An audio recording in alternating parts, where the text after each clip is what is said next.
Hello，你哋好，歡迎大家去收睇做 Ann 的療愈星球頻道啊！多謝你哋嘅支持、訂閱、收看。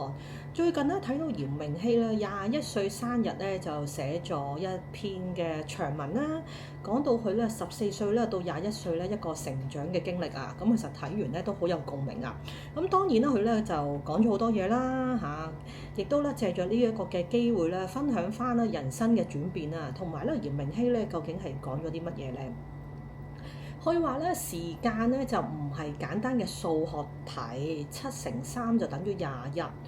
咁咧，佢喺呢7年入面咧，其實經歷咗啦3個唔同嘅風景，好多高高低低啊！咁佢話咧，上年啊，先感慨緊自己啊20歲啊，咁啊，亦都咧原來咧話咧，好似咧未感受完咧，就21歲啦咁樣。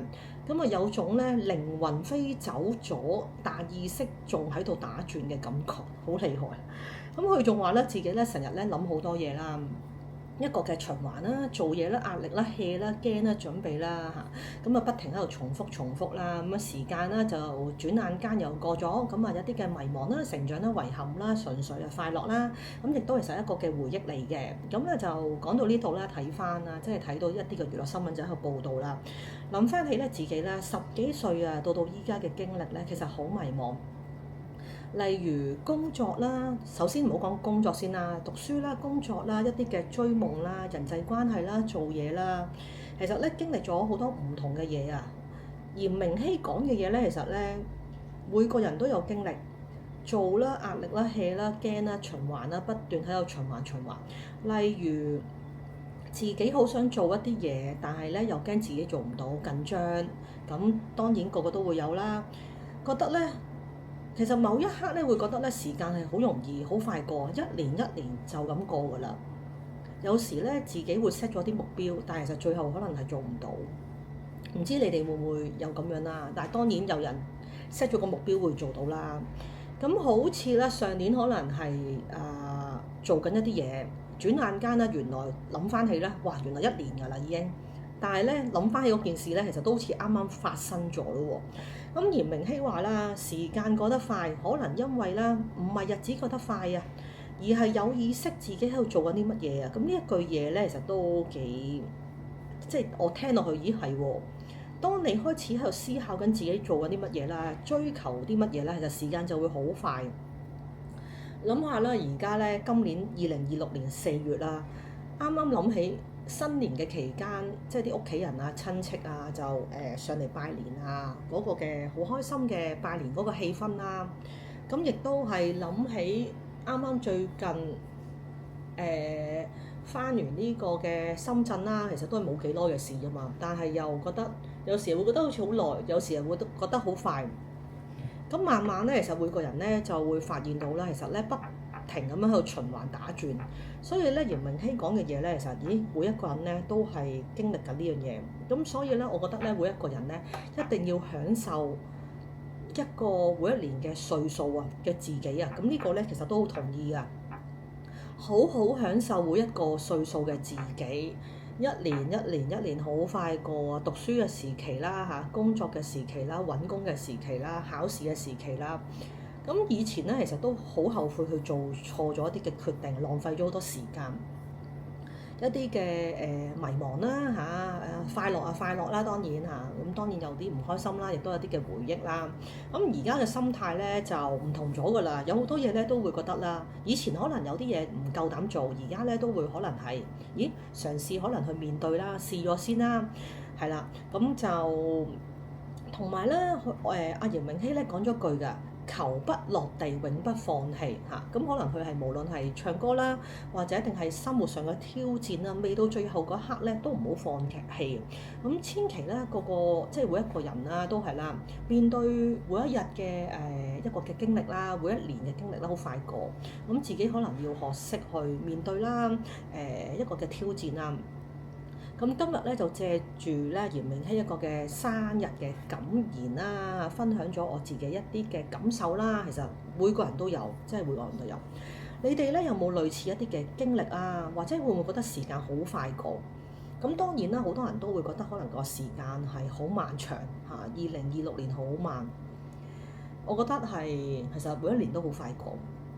有冇試過？大家有冇試過有一種係做嘢不停做、不停做、不停做，跟住俾自己好多一啲嘅壓力，跟住收工嘅時間就或者放假嘅時間真係 hea，真係可能攰到真係喺屋企瞓咗成日，跟住之後可能又諗起一啲嘢要做啦，跟住又驚啦，所以呢一個嘅循環咧，真係嚴明熙有時真係講得好啱。咁呢樣嘢咧就可以去留言分享下你哋嘅經歷啦，開唔開心啦，做嘢同埋可能係有冇啲開心事啊、唔開心嘅事啊，咁不妨可以去留言分享下。咁咧希望咧多謝你哋收聽啦，咁亦都可以去留言啦、讚好啦、訂閱啦。咁我呢個嘅其實訂閱嘅 channel 咧，其實都係想一個嘅生活啦，一個嘅快樂啦嚇，每個人都會有成長嘅經歷啦。當然有一啲經歷係好開心啦，遇到好多一啲嘅好嘅同事啦，或者係家人一個嘅溫暖啦。咁亦都可能係有一啲嘅網友啦，可能遇到一啲係唔開心啦嚇，有啲好失敗啊、挫折啊咁樣。咁千祈咧唔好放棄啦，都係嗰句求不落地去嚴明熙嘅金句，求不落地，永不放棄。係啦，好多一啲嘅可能有一啲嘅內疚，可能有一啲嘅迷茫、遺憾、快樂嚇，亦都好珍貴。我睇咗，大家有冇睇到《正義女神》啊？我睇完啦，尋日睇晒啦。臨最後嗱，當然大家有啲人冇睇啦，可能追緊個無線 TVB 啦。咁我就睇完啦，尋日睇咗尋晚啊，睇到通宵啦。唔係即係幾點啊？3點零度啦，係啦。睇完臨最尾，哇幾緊張！臨最尾嘅大結局，最尾嗰集同埋尾二嗰集啦。不過咧，我喺度諗，究竟